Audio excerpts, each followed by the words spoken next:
SER Podcast.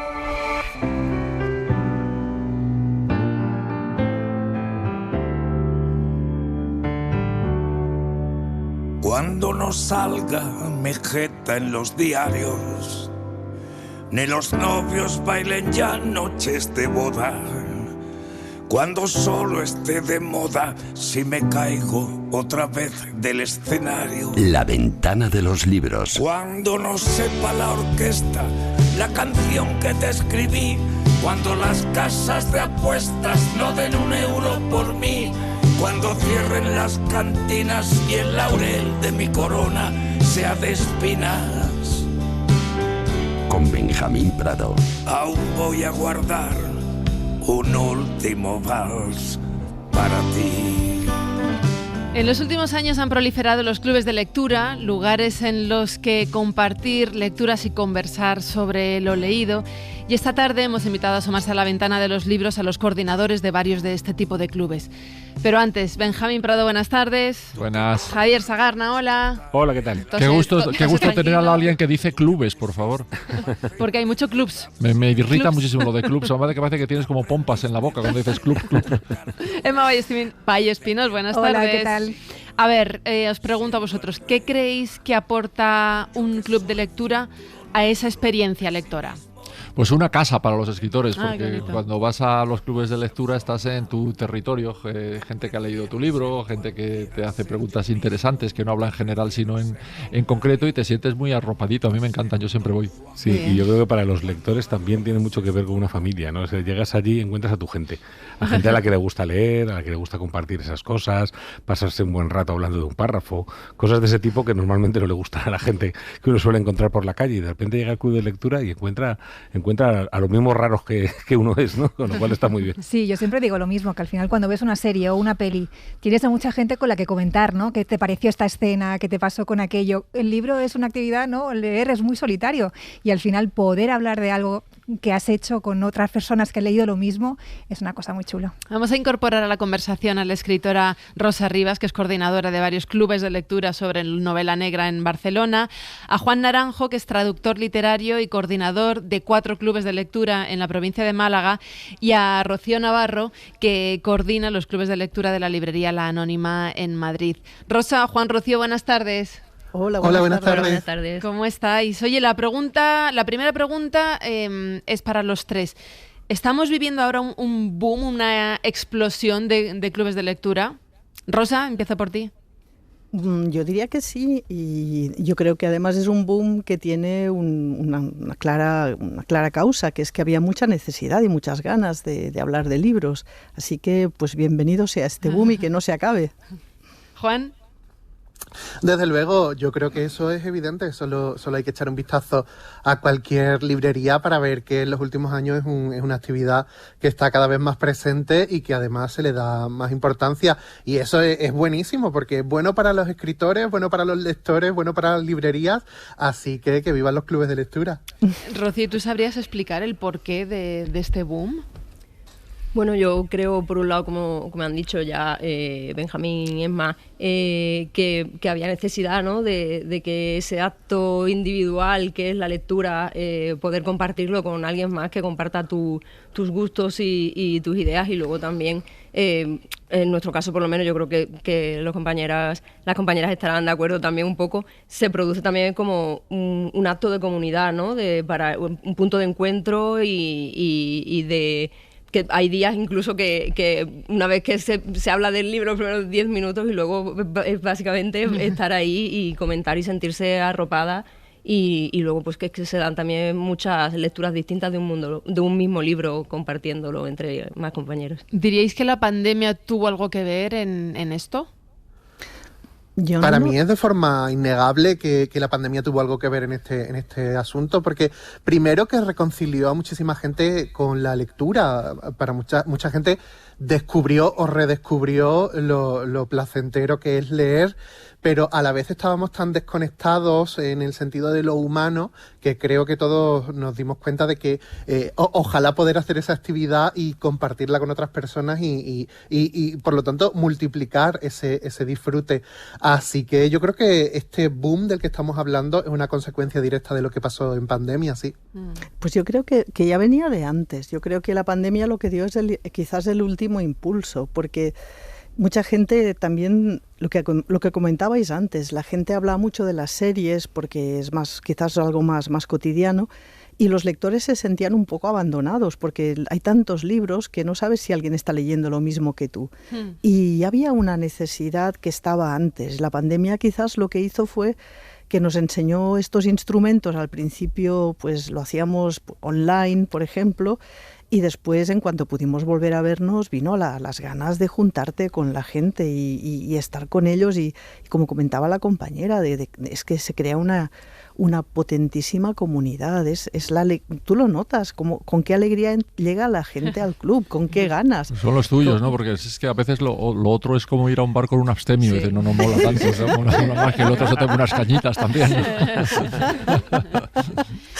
¿Cuánto decías, Rosa, que se nota en la actitud de la gente? ¿Cómo es la gente que va a tus clubes de lectura? ¿Cuántos coordinas tú, por cierto? Yo coordino 3. Uno es porque vino tanta gente al que lo tuvimos que doblar el grupo, porque hay un máximo, si no la gente ya no está cómoda, no se puede hablar. Y la gente es muy variada, pues claro, como suele pasar en muchas actividades culturales, muchas más mujeres que hombres, de muchísimas profesiones, de diferentes edades, y yo veo con unas ganas de volver a leer o de quizás empezar a leer en comunidad, quitándole esa parte, ese pozo un poco negativo que nos dejaron a veces las lecturas en la escuela, ¿no? Ahí no hay nada, no hay obligación, no hay castigo, no hay notas, solo es hablar a gusto.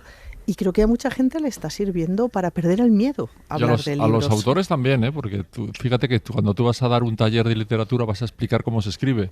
Cuando tú vas a un club de lectura vas a que te digan lo que has escrito, en cierto sentido, ¿no? Porque las lecturas del libro te añaden cosas al libro que a veces te sorprenden. Que tú no te has dado cuenta. Sí, pero piensas, ¿no? bueno, como esta señora me lo está diciendo de manera muy razonada, inteligente, seguro que está ahí porque si no había ballena blanca no la podía haber visto, ¿no? Entonces es muy interesante desde el punto de vista del autor, muchísimo, es un aprendizaje tremendo. Oye, y hablando de boom, Rosa, en tu caso, que coordinas 3 clubes de lectura, los 3 de novela negra. Uh-huh. Sí, además de diferente enfoque, porque en uno estamos leyendo clásicos y en el otro, que lo hemos llamado Kilómetro Cero, todo autores del territorio español, para darlos a conocer más. Y bueno, ya el éxito ha sido tal que hemos tenido que abrir un grupo más porque no cabía la gente. Así que se juntan lo que se suele decir 2 booms, pero bueno, que yo creo que ya no son booms, ya son tanto la novela negra como los clubes de lectura.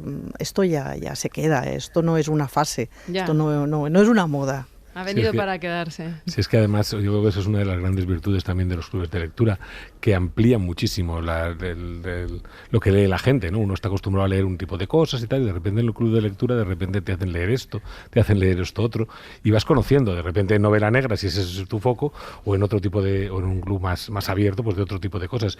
Pero aprendes a leer muchísimas cosas que si no leerías, y eso me parece también muy importante. Eso es muy bonito. Comentaba antes algo, Rosa, que creo que hemos hablado ya alguna vez, que es el hecho de que hay muchísimas más mujeres, y quería saber, Rocío y Juan, si en los vuestros pasa lo mismo y qué creéis que es la explicación para esto. Sí, en nuestro caso, por ejemplo, en la Anónima Librería tenemos 2 clubes que se reúnen fijos una vez al mes, y luego este año hemos empezado a hacer otro más abierto al mes porque tenemos una lista de espera interminable y es imposible dar cabida a todo el mundo en esos 2 grupos fijos, y sí, son mayoritariamente mujeres. De hecho, hay uno de ellos que sí que tenía 2 chicos desde el principio, que luego se quedó en uno, y en el otro grupo hasta hace relativamente poco no había ningún chico y ahora hay uno. ¿Uno y 2 chicos? ¿De cuántos? Somos en cada grupo 20, pero luego nos reunimos en torno entre 12, 15, depende del día, porque siempre suele haber bajas de última hora, pero sí, un chico de 20 aproximadamente en cada grupo. ¿En tu caso, Juan? Pues en mi caso exactamente igual. Yo tengo 4 clubes de lectura, que son 5 grupos en realidad, porque de uno también había tanta lista de espera que tuvimos que doblarlo. Y efectivamente en todos hay una inmensísima mayoría de mujeres. En cada uno de los grupos que tengo hay 2, 3 hombres, pero sí, las mujeres son mayoría aplastante. ¿Y por de qué diversas crees? edades. ¿Por qué crees que pasa eso? Bueno, yo considero que un club de lectura es un ambiente horizontal en el que tú vas a hablar, pero sobre todo a escuchar, y creo que los varones estamos socializados de una forma que se nos enfoca más a ser nosotros quienes llevamos la voz cantante y tal, y no estamos acostumbrados, ni a la mayoría le interesa tanto escuchar lo que otras personas tienen que decir. Y entonces en estos ambientes en los que tú vas y eres uno más y a lo que vas es a ver qué opinan los demás sobre este asunto, además de a comentar lo que tú piensas, pues habitualmente no hay tanto interés masculino por ser partícipe de estos ambientes, la verdad. Yo estoy fatal. ¿En qué sentido? Porque yo pensé que era por mí lo de las chicas todas. ¿No? Creo que es una cosa colectiva. Qué decepción.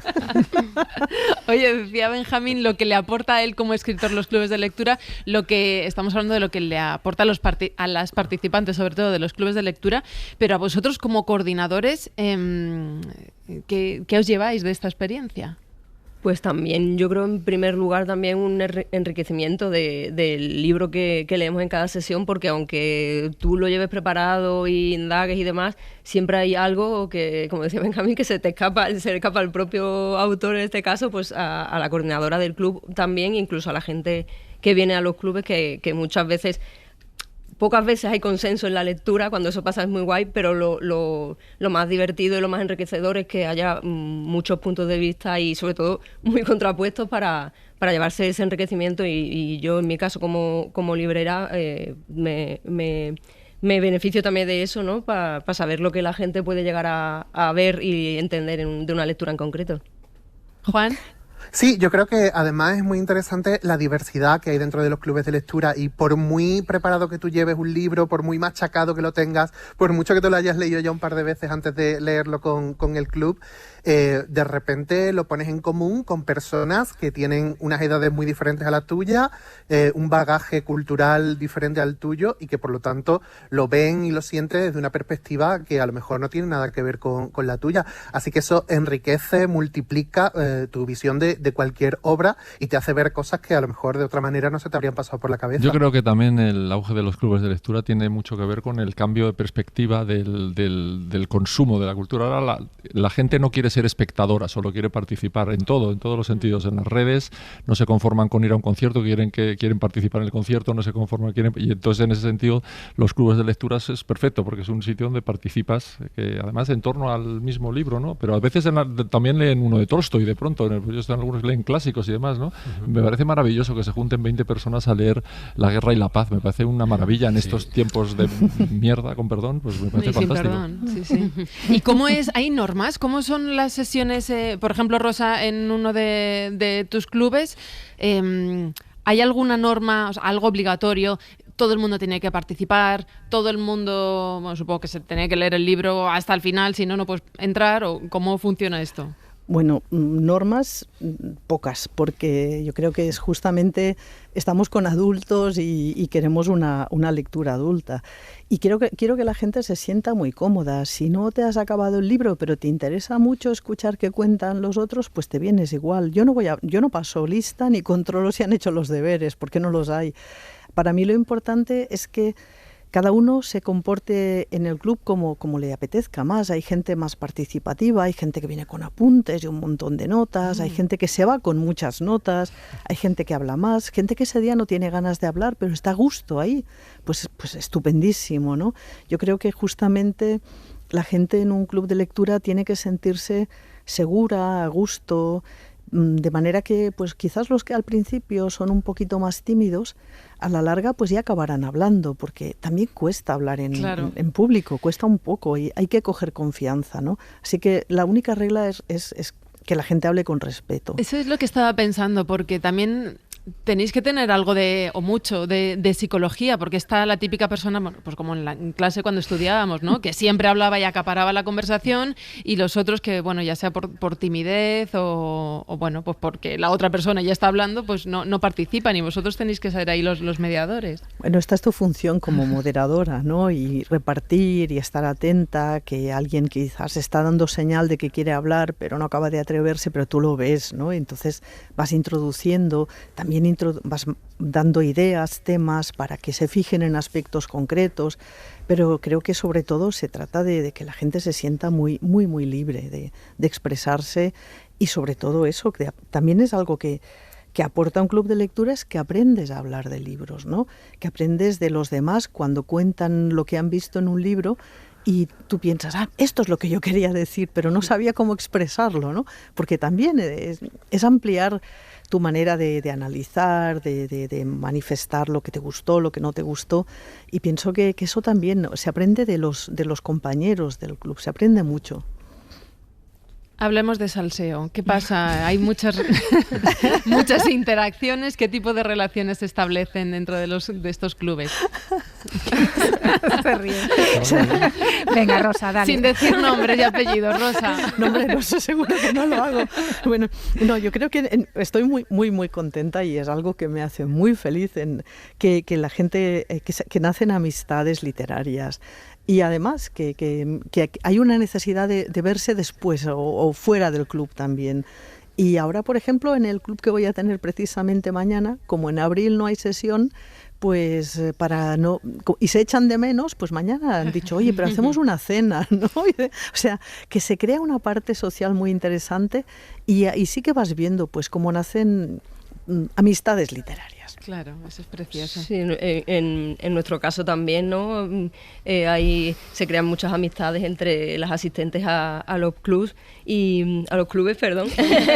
Y incluso en uno de ellos hay varias chicas que han sido madres más o menos a la vez, y ahora las ves que vienen juntas con sus peques a los cuentacuentos de la librería. Qué y guay. También luego pues esos también quedan a veces pues para hacer actividades culturales juntas y demás. Sí, se crean muchos lazos de amistad, sobre todo en torno a la cultura, y es Qué muy bonito. guay. Además, que muchas veces se dan amistades absolutamente insólitas de personas con edades muy distintas, con vidas muy diferentes, que a lo mejor de otra manera, si no hubiese sido en el propio club de lectura, no tendrían ningún vínculo y no se conocerían de nada. Y de repente, esto de tener un libro en común y verse mes tras mes durante años, forja una amistad que bueno, pues que lleva no solo a que después nos tomemos algo después de la reunión, sino a que, bueno, como han dicho las compañeras, que se organicen planes culturales para hacer otras cosas que tienen que ver con la literatura o que a lo mejor no. Así que, bueno, pues es muy bonito ver cómo de repente un club de lectura sirve de catalizador para crear amistades entre distintas generaciones, entre personas que no tienen nada que ver y que lo único que les une es el amor por la literatura. Sí, y el tráfico de libros que se organiza, ¿no? También. La gente aparece, van pasando libros para arriba y para abajo. Mira, el que salió el otro día, te lo comento. Y, o sea, es fantástico, es mucho más que el tiempo que pasas en el club de lectura. Decía Rocío antes, ¿no? Cuando hay consenso, genial, pero no suele ser lo habitual. Se discute mucho en los clubes de lectura y hay apasionamientos. Sí, por supuesto, si no lo hubiera mal, ¿no? Es que es claro, yo creo que eso es la gracia, el que la gente, pero que la gente argumente, que explique por qué les parece horrible el libro o les parece maravilloso, y a veces salen unas polémicas estupendísimas. Y eso es lo que a mí me gusta, y a veces incluso yo misma me sorprendo, ¿no? Pues propongo un libro que me parece que va a gustar ya voy conociendo a los lectores, pienso, esto le va a gustar mucho a estos, y después me dicen, ¡ay, qué horror de libro! No me ha gustado nada. Pues claro, también con eso tienes que lidiar, ¿no? Al autor eso ya le gusta menos, ¿eh? Cuando se levanta uno y dice eso de, mira, yo he leído el libro y te voy a ser muy sincero, y dice, no, déjelo, no. No es necesario. Seame un poco educado mejor, no sea muy sincero, ¿no? Sí. Que también hay un arquetipo que se repite a veces en los clubes de lectura, que es digamos, el que busca la pregunta polémica, por decirlo. Sí. ¿no? Está ahí, hay una serie de arquetipos que se repiten, ¿verdad? Sí, el voy a ser sincero ya es una mala entrada. Siempre. Es lo siguiente a tenemos que hablar, ¿no? Más o menos. Oye, ahora que acabamos de empezar marzo, ¿Cuáles van a ser este mes las lecturas de los clubes que coordináis? Pues en mi caso, por ejemplo, en uno de los clubes vamos a leer Han cantado bingo, que lo leímos... Fuimos aquí a la autora el otro día. Maravilloso. Es maravilloso, sí. Curiosamente, esa fue la lectura del otro grupo en diciembre, así que lo tengo más o menos fresco y es un libro maravilloso. Y en el otro hemos tirado un poco de no novedad en este caso y vamos a leer Nada se opone a la noche de Delfín de Vigan. Wow. Esos son los dos que En tu caso, Rocío, ¿eres tú la que elige las lecturas o las participantes proponen también? ¿Cómo lo gestionas? En nuestro caso, los dos clubes que se reúnen de manera asidua todos los meses, eligen ellas, hacemos entre todas propuestas, tenemos un grupo de WhatsApp para cada club, en lo que, como decían antes también las compañeras, hay muchísimo tráfico de recomendaciones de libros en cada club, salimos como con 8 o 10 libros más para leer cada uno. Y en esos grupos proponemos entre todas y se hace como una votación y el libro que más votos recibe es el que se lee ese mes, y a veces se producen también empates y demás, entonces pues se van dejando las lecturas hacia más adelante, pero sí lo hacemos participativo desde el primer momento en ese sentido. Juan, en tu caso, ¿qué libros vais a leer este mes? Bueno, en mi caso es que tengo 4 clubes, así que os lo voy diciendo de uno en uno. En el club de lectura de editoriales independientes vamos a leer Arado Torcido, de un autor contemporáneo brasileño, que es un libro que me está encantando. En el club de cómic de autora estamos leyendo Heimat, Lejos de mi hogar, de Nora Cruz, que es un cómic sobre la memoria histórica alucinante. En el club de narrativa contemporánea estamos leyendo Hamnet, porque por supuesto este mes había que leer Hamnet. Y en el club de clásicos universales estamos leyendo De ratones y hombres. Así que bueno, hay para todos los gustos. Sí, sí. ¿Y en vuestro caso, Rosa? Pues en el club de clásicos de la novela negra tenemos Mi prima Rachel, de Daphne du Maurier, y en el de Kilómetro Cero tenemos este mes una novela en catalán que se llama Els crits de Víctor Record. Qué bien, qué bien. Sí, sí, sí. ¿Y habéis hecho alguna vez un club de lectura de microrrelatos o no da para eso? No. De momento no. De momento no. Bueno, yo normalmente en mis clubes lo que siempre leemos novela, pero sí que es cierto que en el club de lectura de editoriales independientes todos los años meto un par de libros de relatos y han funcionado muy bien en general. La verdad es que es otra forma de enfrentarse a la reunión, porque yo la voy segmentando para que no se nos líen las cosas y vayamos centrándonos y prestándole atención a los distintos relatos entre sí, pero la verdad es que a mí me ha funcionado muy bien. Qué bien. Especialmente con un libro de Ana Starobinets que nos gustó un montón. Maravillosa. Sí. Bueno, vosotros sabéis que tenemos un concurso de microrrelatos en la ventana de los libros, así que os invito a que os quedéis a escuchar los relatos finalistas, no, los ganadores de esta semana, siempre tengo un lío, y que votemos, ¿vale? Vale, que además han mandado un montón. Javier está muy contento, seguro. Sí, 1210, nada menos. Toma ya. Wow. La Ventana, en Ser Podcast. So you think you can tell heaven from hell, blue skies from pain. Can you tell a green field from a cold steel rail, a smile from a veil? Van a ser las 7 menos 20, las 6 menos 20 en Canarias. Estamos en la ventana de los libros hablando de clubes de lectura con 3 coordinadores expertos, con Rosa Rivas, Juan Naranjo y Rocío Navarro, que nos estaban contando los vínculos que se crean en este tipo de grupos, el tráfico de recomendaciones también que se generan. Y claro, hemos dicho recomendaciones, aquí también tenemos tráfico de recomendaciones todos los lunes con Benjamín. Y tú dirás, ¿por cuál empezamos? Pues hoy es el día Juan Gómez. A ver. El primer Juan Gómez es una novela. Yo creo que entre las novelas que te gustan están las que te gustan y las que además de gustarte te impresionan. A mí me ha impresionado mucho esta novela que se llama Abril o Nunca, de Juan Gómez Bárcena, que publica Seis Barral. Es una historia tremenda, ¿no? La historia de una pareja divorciada en la que la hija tiene 2 veces al año el cumpleaños. Un día lo celebra con su mamá en Madrid, otro día lo celebra con el padre en Benidorm, donde se ha ido después de dejar su trabajo habitual para convertirse en profesor de buceo, instructor de buceo. Y entonces en uno de los cumpleaños van a una gala y la niña sabemos que le va a pasar algo desde el primer momento. Desaparece cuando están buceando y efectivamente la niña muere. Hay una escena tremenda en el tanatorio con la madre y tal. Y a partir de ese momento el protagonista decide engañarse, decide fingir en realidad un poco que a lo mejor lo que él cree que ha pasado no ha pasado, sino ha sido una mala pesadilla. Y con una relación que empieza a tener con otra mujer, está basada toda, no quiero contar mucho la novela, está basada toda la relación en que él desde el principio le miente, le hace creer que la hija está viva, que va a venir, incluso llega a fingir que un fin de semana ha estado ahí, pero que no es el momento todavía de presentársela. Bueno, al final es una reflexión tremenda sobre el sentimiento de culpa, sobre la soledad, sobre la pérdida. Es una novela tremenda, pero es que además tengo que decir que Juan Gómez Bárcena escribe como Dios, o sea, párrafo a párrafo te va pegando trompazos y la verdad que es un escritor envidiablemente bueno. Qué maravilla. Abrirlo nunca. La primera recomendación. La segunda. Del otro Juan Gómez. Sí, mentira. No que tú me estés mintiendo tú, sino que se llama Mentira, la novela de Juan Gómez Jurado, que saca Ediciones B. Y es una novela que yo diría que en realidad es como si fueran dos, ¿no? Empieza contando una historia muy de Juan Gómez Jurado, una mujer que trabaja, bueno, como asesina a sueldo realmente, o por lo menos resolviendo temas complicados de manera fulminante. En una de las operaciones que hace, entre dos bandas de narcotraficantes que se tirotean entre ellos, la buscan porque la acusan de haber, en fin, hecho abajo el negocio. Tiene un accidente, va con un hermano que tiene una enfermedad, en fin, que requiere unos cuidados tremendos, unas medicinas que le cuestan 600 euros a la semana y que son los que hacen que se ha metido en ese oficio terrible, ¿no?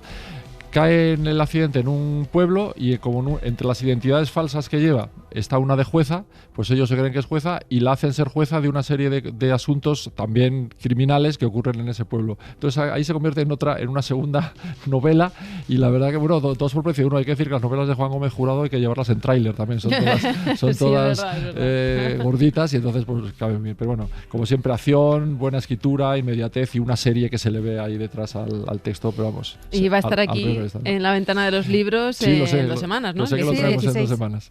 Qué bien. Contó la historia que más me ha divertido a mí de los últimos años. ¿Te acuerdas cuando contó que fue a dar una conferencia no sé dónde y le fue a ver una sola persona? Sí. Y entonces le dijo, bueno, yo la voy a dar igual, además le agradezco mucho que haya venido usted en un día en el que juega el Real Madrid. Y este señor dijo, que juega el Madrid, discúlpeme entonces. Sí, es maravilloso.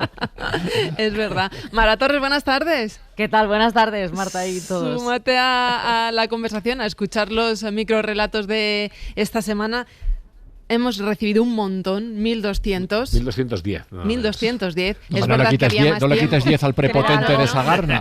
No le quites 10. Ha habido más tiempo, es verdad. Más tiempo. Pero veníamos de 2 semanas, o sea que no es tampoco una cifra desmedida ni mucho menos. Pero oye, 1210 que no está nada mal. Vamos a escucharlos ahora. Relatos en cadena. Una historia en 100 palabras para un premio de 6.000 euros.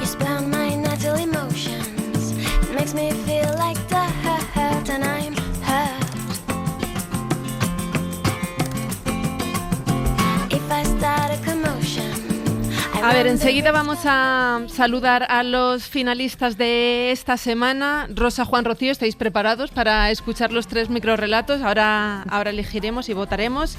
Saludamos a María Laura Alarcón, tiene 34 años, vive en Argentina y nos llama desde allí. María Laura, buenas tardes. Hola, buenas tardes a todos, ¿cómo están? Pues muy contentos de saludarte. Para ti son las 2 de la tarde, ¿no? Van a ser las 3 menos cuarto. Exacto, sí, así es. ¿Y cómo te pillamos? 4 horas menos. Y me pillan trabajando en un break justo. Pues mira, hemos atinado. ¿Eres finalista semanal por primera vez? Por primera vez, sí, así es. Estoy muy contenta. ¿Y llevas escribiendo desde hace mucho? Y sí, la verdad que sí, es mi cable a tierra, lo hago en un espacio muy privado, es la primera vez que me animo a compartirlo, así que también me emociona un poco traerlo acá con ustedes y que desde tan lejos me den este espacio, espero que les guste. Y sí, lo hago desde chiquita, desde, no sé, 10, 12 años. ¿Y llevas mucho tiempo mandando microrelatos a este concurso? Bueno, la verdad es que los conozco hace poquito, empecé a escucharlos en febrero más o menos, a principio de febrero. O sea, ¿hace unas semanas? Sí, hace unas semanas, sí, tal cual. y lo encontré revisando diferentes formatos de lectura y club de lectura, bueno, un poco lo que estaban hablando ustedes también anteriormente, de ese espacio de familia, ¿no? Y me choqué con Relatos en Cadena y dije, bueno, ¿por qué no? Quizás sea un lugar para mí. Y lo envié y acá estamos. Pues bienvenida, claro que es un lugar para ti. Y decías si el relato nos había gustado, hombre, nos ha gustado, está entre los 3 elegidos de 1210, así que ya puedes estar muy contenta. Qué lindo, sí, estoy muy contenta. Gracias. Qué bien, qué bien. Bueno, pues ahora escucharemos tu microrrelato, María Laura. Vamos a saludar a Manuel Domínguez, tiene 61 años, vive en Pontedeume, en Coruña. Manuel, buenas tardes. Hola, buenas tardes. ¿Tú también eres finalista semanal por primera vez? Sí, sí. ¿Y desde hace cuánto nos mandas microrrelatos? Pues a ver, desde hace como un par de años o así, de forma más o menos intermitente. Qué bien, qué bien. Bueno, ¿y en qué te has inspirado para esta historia? Pues en la vida real, porque, bueno, con ciertos cambios, pero yo una vez llevé pues un tronco de un árbol a clase y les pedí a los alumnos que escogieran fechas. Y bueno, fue una experiencia así muy interesante. Porque eres profesor de historia en un instituto, has sido, creo que estás jubilado. Sí, efectivamente, sí. Bueno. Llevo un año jubilado. Qué bien, qué bien. ¿Y qué tal la vida del otro lado? Pues muy bien, muy cómoda, la verdad. Sí, ¿verdad? Me imagino. Sí, apenas echo de menos la otra. Qué bien. Pues ahora también escucharemos tu microrrelato y entenderemos mejor esto de las fechas que nos comentas. Vamos a saludar a Rosalía Guerrero, tiene 58 años, es de Valencia. Rosalía, buenas tardes. Hola, buenas tardes. Y en tu caso eres finalista semanal por 10ª vez. Sí. ¿Llevas ya un montón de tiempo participando? Sí, bastante. Y todas las semanas, por muy rara que sea la frase, mando algo. Así me gusta. Muy bien. Es maravilloso. ¿A ti de dónde te viene la afición por escribir?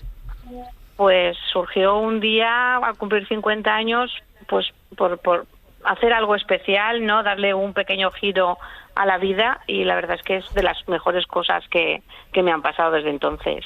Qué bien. Siempre he sido lectora, pero nunca había escrito antes, la verdad. Bueno, pues mira, nunca es tarde, y además a los tres la enhorabuena por delante, porque quedaros como los 3 mejores de 1210 microrrelatos ya tiene mucho mérito. Sí. Venga, vamos a escuchar los 3 y vamos a votar. El primero, el de María Laura, se llama Cumpleaños número 80.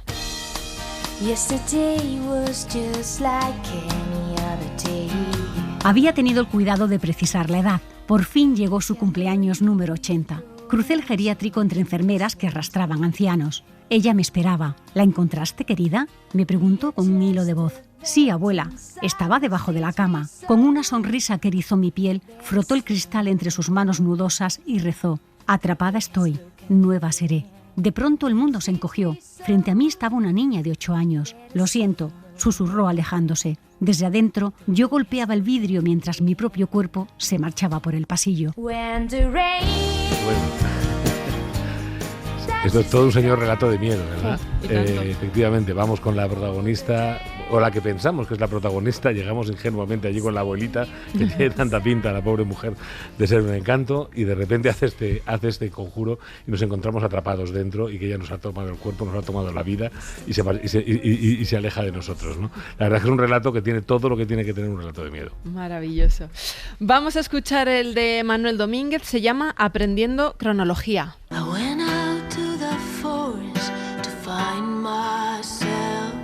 Había tenido el cuidado de precisar la edad después de cortarlo. Cuando llegó a clase con aquel grueso tronco, le pidió a los niños que escogieran una fecha histórica que consideraran significativa y que, partiendo del último anillo de crecimiento, colocaran una banderita en el lugar correspondiente. Uno la clavó en el del año 1492, otro escogió el de 1968, hubo alguno que prefirió 1898, también la pusieron en 1914, en 1945 o en 1939. Finalmente, un niño la colocó en el último anillo. El profesor, extrañado, le preguntó por qué había escogido ese año. El niño le respondió: fue el momento en que mataron al árbol. La verdad es que creo que es una belleza el microrrelato, ¿no? Porque así como quien no quiere la cosa, contando simplemente algo que hacen los niños, que si pongo la banderita aquí, te fijas todas las fechas en las que lo van poniendo, son guerras, son desastres, son batallas, grandes momentos de la humanidad, ¿no? Y de repente este niño final, creo que más consciente que ninguno de lo que es el sufrimiento, la pone justamente en el anillo donde mataron al árbol. Me parece una maravilla de relato. Lo es. Vamos a escuchar el tercero, el de Rosalía. Se llama La mejor opción para decorar el jardín. Porque las hadas existen. Había tenido el cuidado de precisar la edad de los gnomos que había comprado. Demasiado jóvenes todavía no habían aprendido a utilizar sus poderes, y demasiado ancianos ya no tenían ganas de usarlos. No había tenido suerte con las hadas. Las primeras que compró eran demasiado jóvenes y en cuanto las soltó, se fugaron a un bosquecillo cercano. Y las siguientes eran tan mayores que gruñían como brujas. En cuanto abrió la caja, los gnomos salieron en estampida en busca de las hadas. Sentada en el escalón, decidió comprar una sirena que no pudiera escapar del estanque. Cuando las hadas se hacen presentes, llevan una vida aparentemente normal y las puedes... Bueno, pues a grandes males, grandes remedios. La verdad es que a mí me encanta el ambiente mágico que ha creado aquí en un momento Rosalía, ¿no? En nada, en 4 o 5 líneas, nos ha transportado a este mundo. Sabemos ya las reglas de las hadas, de los duendes, la sirena, y lo que uno le queda casi con ganas es de empezar a habitar este mundo durante más tiempo. Además que sí. Bueno, ya hemos dicho que los tres eran de un nivelazo que nos iba a costar mucho decidir.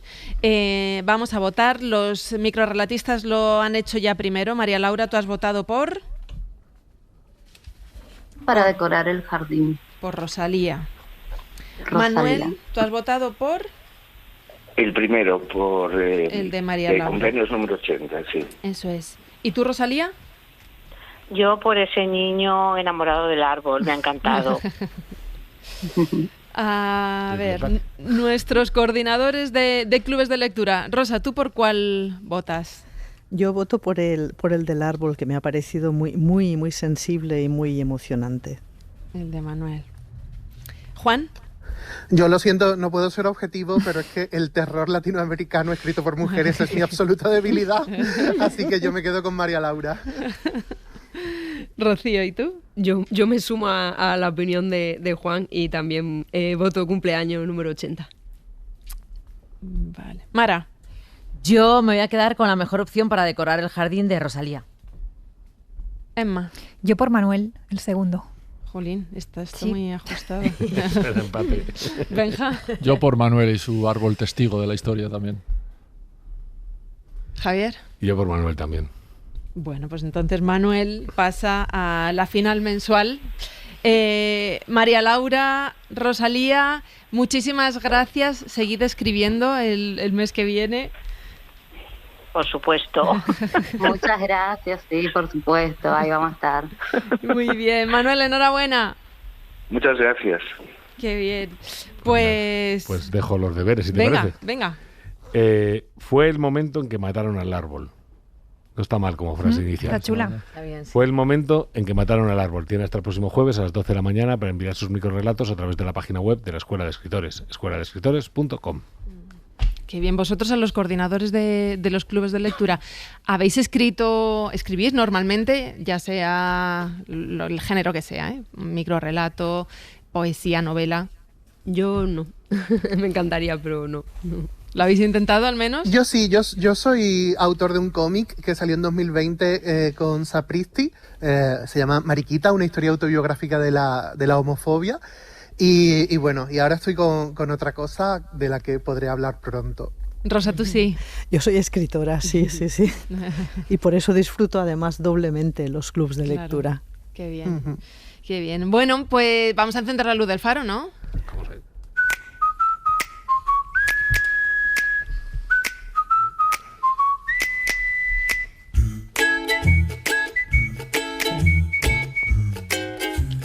Pues hacemos esta noche el Faro Ingrediente. Sí. Y estaba pensando, venía escuchando la tertulia que habéis tenido con los coordinadores de los clubes de lectura y con Benja y Sagarna y Emma. Entonces, ¿qué ingredientes tendría que tener un buen microrrelato? Aquí se habla mucho de la sorpresa final. Sí. ¿Verdad, Sagarna? Muchas veces una sorpresa final, que sea una carcajada o que te corte la respiración. Pero bien trabajada. Una sorpresa final que llegue bien preparada. La preparación es otra cosa que tiene que tener un microrelato, por ejemplo, ¿no? Sí. Igual que hemos hablado de personajes, del género, bueno, muchas cositas. Sí, o un club de lectura, ¿no? ¿Qué ingredientes tiene que tener? Pues lectores y lectoras apasionadas o que estén descubriendo la literatura en ese momento, que a veces los clubes de lectura es que resucitan el interés lector de muchas comunidades, de muchas localidades, ¿no? Entonces, bueno, la verdad, no sé, ingredientes se puede aplicar a cualquier cosa. Un buen libro de poemas, un buen programa de radio. ¿Qué ingrediente le falta a tu vida en pareja? O sea, ya estás escuchando las propuestas de oyentes y seguro que es que le tiran a todo, ¿no? Bueno, hoy pensaba, mira, estaba escuchando la primera hora de La Ventana y pensaba qué ingredientes tiene un país que definen que está en paz, ¿no? Pues, por ejemplo, que tú salgas por la mañana de casa tranquilamente pensando que todo indica que vas a volver, que tú hagas una gala de cine y puedas decir lo que piensas acerca de cualquier conflicto, cualquier reivindicación que quieras hacer, que tú tengas a tus hijos pensando que van a vivir una vida tranquila. Bueno, tranquila no es ninguna vida, ¿no? Pero, por ejemplo, ¿qué ingredientes tiene un país en paz y qué ingredientes tiene un país que está en guerra? El miedo, estar pendiente de las alarmas, el éxodo, la escapada, el exilio... No, o sea, que un poco la palabra ingrediente, teniendo en cuenta que yo muchas veces debato con gente sobre si España huele o no a ajo, tiene otras posibilidades, ¿no? Así metafóricas. Porque es verdad que yo creo que España huele a ajo. Aquello que dijo Victoria Beckham, que fue tan criticada, pero tú te asomas a cualquier patio de interior donde está la gente cocinando y el olor que hay es a ajo. Estaremos de acuerdo. Y muy a favor. Claro, a favor. Muy a favor. Sofrito. Ya sofrito, sí. No me interesa nada que diga Victoria Beckham, ni sobre el ajo ni sobre ninguna otra cosa. ¿Pero lo crees que huele a ajo España? No. Pero ¿cómo que no? Tú vas a Marruecos y tiene un olor especial. Tú viajas a cualquier otro lugar y tiene el olor de la cocina. Lugar, y el ingrediente fundamental en este país en la cocina es el ajo. Que está riquísimo también, te digo, es exquisito. O sea, España huele a lo que todos los países, a franquicia. Se huelen todos a lo mismo que todos los mismos japoneses, las mismas cafeterías. Sí, pero las casas no. Etcétera, ¿no? Una cosa son las calles, a lo mejor, y otra cosa son las casas, ¿no? Y en las casas sí que todavía hay un remanente de ajo y perejil, yo le añado. Sí, y luego es que es un olor muy casero, o sea, muy de familia. Mara, hazme caso, cámbiate de barrio, ¿vale? No, me tendría que cambiar de casa, que yo, que apenas cocino, cuando entro en cualquier casa y huele a ajo, digo, yo no sé por qué no me entrego yo a los placeres culinarios. Debería. Mira, te dejo una recomendación que han buscado Alicia y Elena y Manu. Sarandonga, nos vamos a comer. Sarandonga, chulado con bacalao. Sarandonga, y en lo alto del puerto. Sarandonga, que mañana... Y me dice Alicia, pon la otra recomendación, que también es bonita. Sitting on a bench waiting for the teco guacamole. Carne con frijoles. Carne con frijoles. Waiting for the sun to shine, open for the chicken yakisoba. Hope there's some left over. I hope there's some left over. Kevin Johansen, que es maravilloso. Qué bien suena. ¿Sabes que se ha puesto de moda hacer tu propio perfume? No sé si lo sabéis. Hay muchas tiendas a las que tú ya no vas a comprar un perfume con una marca determinada, sino que tú pides el perfume que huela a vainilla o a no sé cuántos. Pues vamos a hablar con una persona que crea perfumes para que nos diga qué ingredientes casan para crear un buen perfume. Tienen que estar, qué bien. Pues te escucharemos esta noche.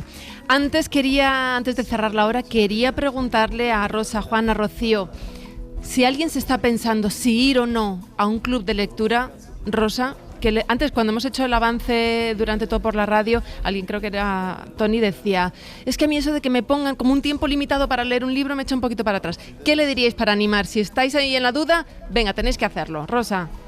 Yo le diría que el tiempo limitado no es un problema. Si no se lo ha acabado, que venga igual, que se lo va a pasar bien y ya verá cómo el próximo libro se lo lee corriendo para poder contar cosas. Mira, Rocío asiente. Sí, efectivamente, que se animen y que se unan, que lo más importante es la reunión y hablar del libro y de todo lo que surja a partir de él. Juan. y que además cualquier persona que quiera aumentar sus horizontes literarios y cualquier persona que quiera conocer a gente ajena a su círculo, pues ese es un momento perfecto para hacerlo. Qué bien, claro que sí. Pues Rosa, Juan, Rocío, muchísimas gracias por esta horita de radio en La Ventana y por vuestros clubes de lectura. Larga vida. Gracias a todos ellos. Muchas gracias. Terminamos con el poema, Benja. Pues porque la literatura puede ser muchas cosas, también puede ser solidaria. Por ejemplo, la Fundación Isabel Gemio ha publicado en Visor un libro que se llama La belleza y el dolor, poemas para soñar, pues para apoyar asociaciones de enfermedades raras, cuidados de niños y demás, ¿no? Y entre los participantes hay un poema inédito, ni más ni menos que de Joaquín Sabina, que es este. No faltaron tormentas aquel año. Me echaron de las barras de los bares, desgarré mi camisa de lunares, dejamos de jugar a hacernos daño. Rimando la canción del desengaño, deserté de los fuegos malabares, cambié las alegrías por soleares y al tipo que te amó por este extraño. Me acosaron alarmas imprevistas, te busqué, te perdí, fui tropezando extramuros del fuero del artista. Prófugo de un dolor que ya no existe, llevo 500 noches celebrando la impúdica belleza de estar triste. Academia de Corte y Confección. Para no perderte ningún episodio, síguenos en la aplicación o la web de la SER, Podium Podcast o tu plataforma de audio favorita.